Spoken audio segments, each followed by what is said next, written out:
Welcome to the Salmon Runs YouTube. Enjoy the video. In this video, I will show how to replace a Nissan Rogue blower motor. Start by disconnecting the battery and removing the glove box to access the blower assembly.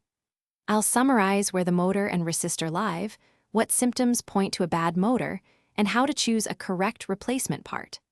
I also cover quick tests to confirm the motor is dead and offer tips to prevent connector damage when you pull the unit out.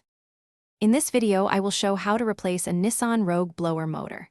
Prepare tools: a 7mm socket, Torx T20, flat pry tool, flashlight, and replacement motor with matching connector.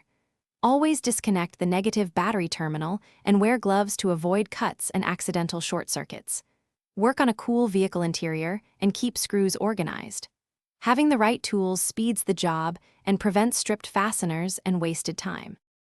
In this video, I will show how to replace a Nissan Rogue blower motor.